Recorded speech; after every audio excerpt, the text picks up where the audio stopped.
Hi everyone, and welcome to my channel. In today's quick tutorial, I'm going to show you how to turn any image or element into a silhouette using the duotone effect in Canva. First, open up your Canva design or create a new one. Add your element with simple, clear, bold line. Resize and duplicate the element for reference. Now, with the element selected, click Edit Image at the upper right of the toolbar. Scroll down and find Duotone under Effects option. Click any duotone effect. Then change both the highlight and shadow colors to black. Super easy, right? You've just turned your element into a silhouette with just a few clicks. You can also use your uploaded image or choose one from Canva's library. For best results, use an image with a clear subject and good contrast.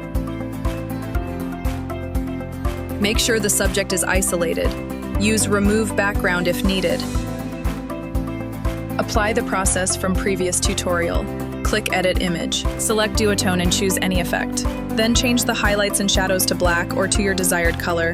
Use silhouettes for learning games like shadow matching, flashcards, animal shadows, and busy book pages. Thanks so much for watching. If you found this video helpful and easy to follow, please support us by hitting like button. See you in my next video.